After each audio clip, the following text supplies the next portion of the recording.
I'm Christiane Kinney. I run my own law firm, Kinney Law, and I have been working quite a deal in the metaverse and in Web3 in general, seeing a lot of things crop up on NFTs.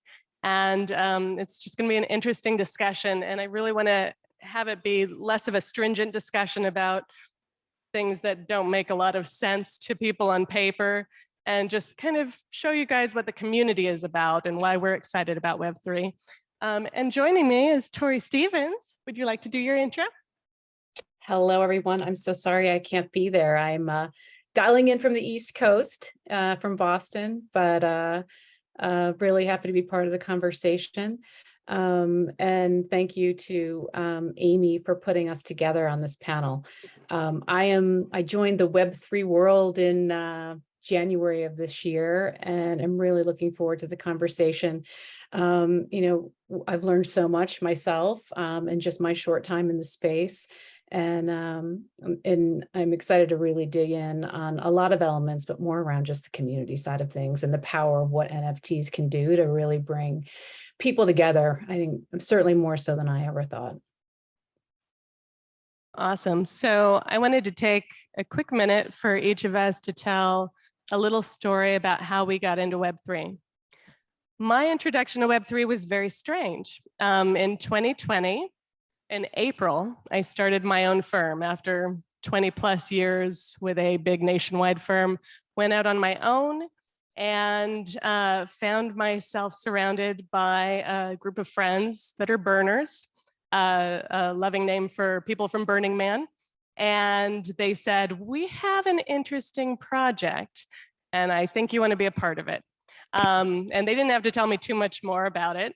I was in, absolutely. My first business expense in my law firm was buying an Oculus. And I maybe spent 15 minutes setting up my little avatar, which you can see on the screen. And one of my first tasks was to go into this VR playa of Burning Man and see all of the digital art that we had been, licensing through this whole time, trying to scramble to get Burning Man in VR in time in 2020. And so I was issue spotting IP issues, red flags, things that we need to license, things that we needed to handle and take care of. And so my first experience in VR, I met my friends. You could recognize everybody. Everybody looked like themselves in their little avatars, even the purple guy there. You could recognize them. They taught me how to fly in AltSpace, which is a Microsoft platform where they had this. And so we flew up to the top of the man. They had a little box of fireworks for me. And we just started shooting fireworks off the top of the man. And then we flew around the Mayan temple, all of these beautiful digital artworks that were created. And my favorite thing about that was that I didn't have to create a waiver. I'm like, this would be like impossible at Burning Man, but look at what we're able to do. And it was one of the first times that I was able to actually be with friends in 2020. I'd just been with my family and, staying still in LA. And so being able to interact and engage, even have fake cocktail parties where you could pick up a martini glass and have a drink with your friends was really extraordinary, and got me very excited about what's possible in the metaverse from a standpoint of community, being with people in a different and new way. Tori, you want to talk about your experience? Yes. So it's interesting. Most of my professional experience is in the sports side of things. And so I came to a company called Superfly just about a year ago. And for those of you who aren't aware of Superfly, they're probably best known for creating large music festivals like Bonnaroo and Outside Lands. And I came in to actually help them build up their sports business. And so one of the first organizations that we started doing some work with was Autograph, who I'm a huge Boston sports fan. And so for those of you unfamiliar, it's Tom Brady's NFT company that he's built with a really great group of founders. And so we started getting into the whole NFT space with them and what they were doing. And a lot of the focus at that time, this was back in fourth quarter of last year, was around digital collectibles in sports, right? You could have an athlete collectible, Top Shot, all of those. And Superfly as an experience company is really about IRL. You hear me say a lot, or in real life, as we like to say. And so we started talking a lot about utility and the ability to bring experiences into NFTs to provide greater utility for collectors and holders. And so as we started doing that, I worked with some very visionary founders who decided to start up.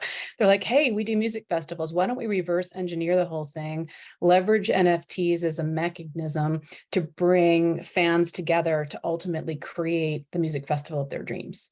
And so we'll talk more about it just as a case study to sort of bring some of the things that, Chris and I talk about to life. But I got really excited about it and the possibilities of really starting with fans and what sort of rallying fans around their passions, but through all the new tools that are out there in this space. And so that's sort of what led me to where I am today. And we had a project that we minted over the summer, and now we're in full community building mode. And it's been for me one of the most eye-opening and exciting projects and businesses I've ever worked in.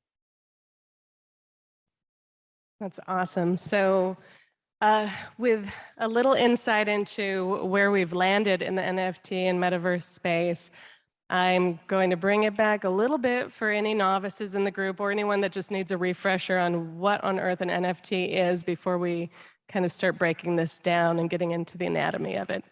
So does everybody here have a pretty high level understanding of what an NFT is? First of all, anybody that doesn't know what a non-fungible token is as a concept? My version will be the slide I was going to walk you through. Okay, non-fungible token, meaning it's a digital token. It's unique, can't be replaced. So think fine art, the Mona Lisa. It's one of a kind, non-fungible in that it's not an exchangeable one-to-one ratio. This was really something that was created out of a means of trying to create digital scarcity. You have all of these digital assets online, and anybody can copy and anybody can steal and share them and things. So how do you create a sense of ownership in the digital landscape? And so this was a means to try and address that by having a ledger, a decentralized ledger that gets stored on the blockchain across multiple decentralized data blocks, and you're going to have a sale that's supported by a smart contract or a programming code, so it's verifiable, and you create this sense of ownership. Doesn't mean people aren't going to still copy and pirate and steal images, but there's a verifiable way to establish ownership. And then the thing that's exciting to me as an IP attorney and somebody that represents a lot of artists was the concept of this being transferable and that artists can earn royalties from the secondary sales. That's never happened before. So for an artist to be able to continue making royalties as this keeps getting sold on the secondary market, that's really exciting. And there's obviously numerous applications. I'm sure you guys have read story after story about how these are used, but just some from the slide: art, music, collectibles, virtual lands, crypto gaming, unique items in the metaverse space, event ticketing, supply chain or tracking of movements. There's real estate, there's virtual real estate, there's limited access to high-end events or products, so Bored Apes Yacht Club, there's all kinds of cool things that are being created. But the case study that Tori mentioned is something that we're going to walk you through as far as getting a better high-level understanding, if you haven't played in this space, of what it takes to really take an NFT from strategy through fruition and sale, and even after the sale, what it really entails to have a successful NFT transaction. I wasn't able to see the answer in the room, Chris, in terms of the audience. They all know stuff. They all know stuff. Okay, great.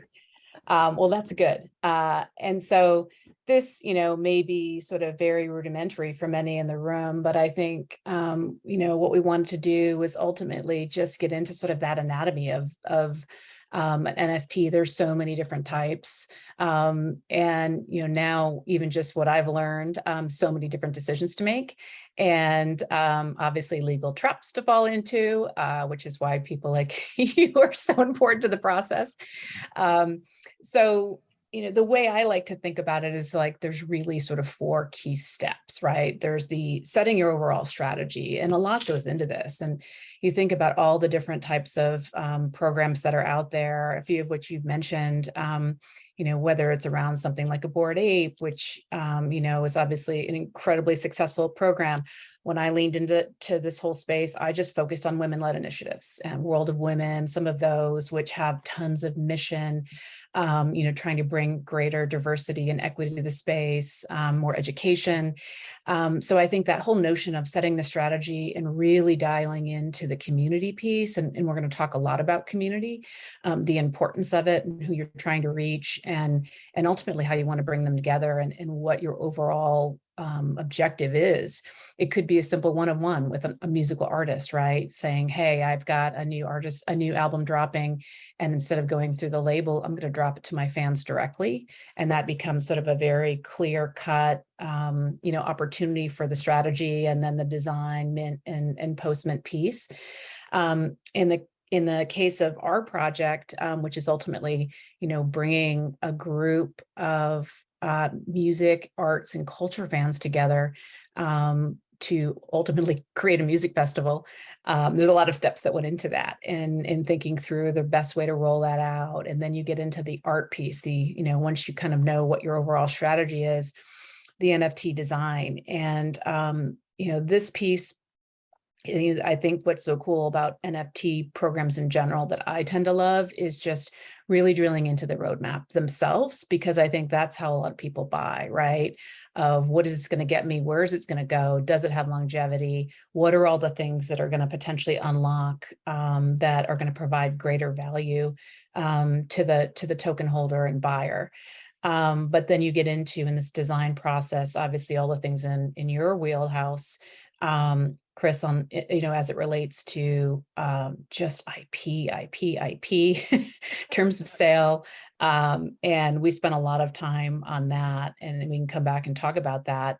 And then getting into the mint itself, right? There's, all the contract development pieces, the wallets, how are you doing pre-sale? Are you, giving, are you creating sort of, white lists or allow lists to try to, mint out before you even go on sale? There's lots of strategies to be discussed around that. Do you just go to a public mint? Some cases there's auctions, so many different ways to do it. And then ultimately, when you get to the post mint, I think a lot of people think, oh, great, we've had a successful mint, we minted out. But what I've certainly learned firsthand with a project, that's very utility based, very community based, is you're just getting started at that point. And this is where all of the work really kicks in figuring out how to add value to those people who invested, in your NFT program, and how to create connectivity and ongoing value that ultimately drives value, right? You want to, when people are, many people are buying NFTs as investments. They may be buying them for access or just showing ways of supporting artists and athletes or whatever it may be that they're buying. But often people are trying to flip on the secondary and hoping to have these things appreciated. And so much of that value and appreciation comes in that post-mint process. So we can talk more about that. So tons and tons and tons of steps and tons of decisions to make. But, certainly, I think the thing that the themes that come through to me around this whole process are different, right, than what we saw in Web 2. And it's all the transparency that is provided for everyone, frankly, who wants to buy in, their ability to see the contract, their ability to sort of track sales and see exactly how things are going. And that, I think the transparency thing is key. And I think also the notion of really the decentralization, right, and empowerment that it provides for anyone who wants to start a project themselves or buy into a project, and what it can unlock. Yeah, and I think the transparency, the level of transparency in her case study, which we'll show you in a minute, is really extraordinary. I mean, there is kind of a trust fall exercise that goes on sometimes when you're building a community and giving the ability for people that are purchasing NFTs to really start participating post-mint in strategies and in what's going to be next. And that's what they're building, which is so cool. I'll also share, you know, while legal is under NFT design, and that is a logical place where we do a lot of our work, you want to be thinking about IP and legal issues all the way through an NFT sale. I mean, when she was going through NFT strategy, the first things that I'm hearing is, okay, well, this musician wants to drop this track without their label. So, you know, do they have permission to do so? You know, what is restricted under the recording contract? So first, you know, even at the strategy level, are you allowed to do what you're trying to do? And I've had the craziest people come to me saying, oh, I'm going to do this NFT and it's all around, you know, brand. And I'm like, well, where's the contracts? Where's the contract that gives you that right? And, you know, we're trying to trace down why people think that they can do certain things to NFT designs.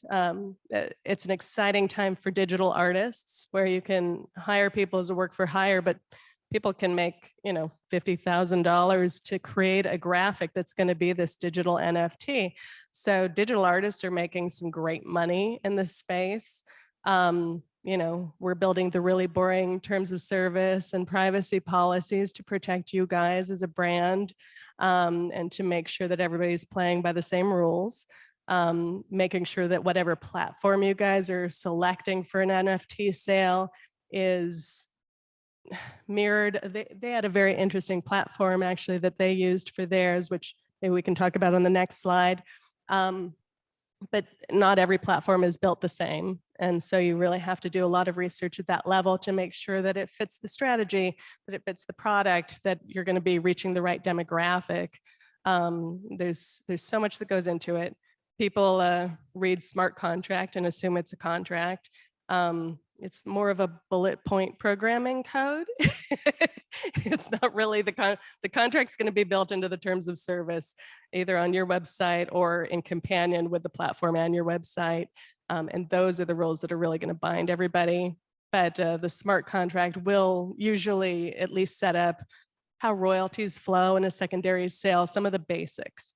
So let's get into this next slide, which is the Superfest Founders Mint example. And you can see the digital artwork that Tori and her team created for this Founders Fest, which is really cool. Tori, I'll let you talk about this. Yeah, so I don't think we have the animation on this, but this is actually, so this is the NFT. This is what it looks like. If you were to go to OpenSea right now to buy one on the secondary market, you would go to the Superfest, you know, landing page on OpenSea, and you would be able to buy it in ETH. When we did our mint, we did enable sort of buying through ETH or buying through credit card, because what we do know is that Web3 is still small, right? Like the core demographic who we did target was very much that sort of music and festival lover who is already pretty savvy in the Web3, likely has wallets set up, all of that sort of stuff. You know, it's a lot harder to sort of bring new people in, and that's something that, you know, is one of our goals as part of this project. But the art itself, you know, has movement to it. And we also worked with a musical artist to create a soundtrack for the NFT. So ours is sort of a mix of visual and audio. And yes, tons of IP things that we had to work through, you know, from just the art perspective to ultimately get to this point. And what's also is, if you look at this, and obviously the visual is meant to represent hands in front of a stage, you know, at a festival, and that they're in motion, but yet the stage is empty, right? Because what the goal of this project is to bring this, what we're calling our founders, together to ultimately curate a festival and have this group of owners, of NFT owners, help shape and decide and determine what the festival is of their dreams. And that's, you know, could be anything from artists to location to format. So it's very much putting decision-making and create creative decision making, I should say, in the hands of these owners. And so, that was sort of our core concept, is like, let's bring people together. And instead of having this group of, festival producers, say who's playing, when they're playing, what the tickets, how much they are, where it's going to be, reverse it. And it's been really, really fun to do. So that was sort of our concept. And then, sort of going back to who the community was, obviously these festival goers and music and arts lovers. And so when we came down to our token strategy, it was like, let's start with a founder's pass first, as opposed to a PFP project or something like that. So pretty much everyone's currently looks the same. But what we're going to do is that, this is very much a community where we want to reward engagement. So as people start to do more with us, whether it's attending live shows that we put on or events, we've got a whole plan to create a treasury where our founders will be able to submit proposals in terms of, things that the community should be putting money towards. We're going to create rewards around that. And so that will ultimately allow their NFT to change. And that's something that we're sort of pushing some envelopes on right now from a tech perspective, but we're really excited about. And then ultimately that's going to be their ticket, right? So this pass is going to be, what provides access to the festival that we end up curating together. And that's sort of the core element of it. We made a whole bunch of decisions around pricing and around the supply and all of that. And I will tell you, the market is different than it was in, sort of the late 2021, early 22. So we learned a lot, and I'm happy to share lessons learned on things like pricing and how they really do make a difference. But, that was a really key piece of it for us. I think the most important thing, though, for us was really, as I mentioned earlier, this notion of post-mint and what happens. And so now we have this community of holders, and they're in our Discord 24/7. And what we recognized through the process was that, while we had initially intended to sell a founder's pass that was going to ultimately provide access and planning and voting rights for a festival, what we learned was we had this incredibly engaged, creative, astute audience of creators. I shouldn't say audience, community of creators who want to build with us. And they don't just want to sort of show up at the festival. And so what, obviously in the NFT space, Discord and Twitter are your two biggest platforms. And we're constantly, in both of them, communicating, with programming. We just had a really awesome Twitter Spaces this afternoon where we, brought someone from Billboard to do some interviewing with some musical artists. And so what we really learned is that's where the value comes. And it is all about the things that you can do to bring your community together. In our case, on this very busy slide that you guys are seeing, it started with that mint, right, on July 15th. And in that middle, it's like all the things that are happening in the digital space, right? And, including, what will ultimately be things that we do in the metaverse in terms of concerts and performances and things like that. But sort of the spokes that are all off of this are things that we plan to do in real life. We're bringing our community together in person. And whether it's small meetups, we hosted a bunch of different community members at Outside Lands, which is a music festival. And it was incredible to see people who had met in the Discord, who had met online, made travel plans, flew out to San Francisco, rented houses together. And to me, that speaks to the power of the connection that can be created through what is largely viewed as a digital asset. Friendships are being formed, new businesses are being started, and it's just really been incredible to watch. But it's also, for the project holder, very important to be constantly thinking about, all right, what else are we going to do to drive value for these holders who, the longer they hold, the better it is, right? And so that's, a big part of what we're doing right now. Is we're now in execution mode. Ultimately, we'll end up doing another drop of some sort, likely more around sort of a ticket token that goes beyond sort of our current founders and allows a broader group of people to come in, and ultimately we'll be able to access the festival we create. But for now, it's just a lot of community engagement, community planning, a lot of digital and in real life experiences, and it's been really fun to date. I knew we wouldn't effectively be able to talk about NFTs in 30 minutes, but I hope that we at least made some of you guys converts or got you at least a little bit excited about what's possible in this space. Tori, you were amazing. She's in Boston, so she's not around for Q&A, but I'll go outside, and if anybody wants to pick my brain about NFTs, because it's a hard subject to truncate, I'll be around. And thank you guys for coming.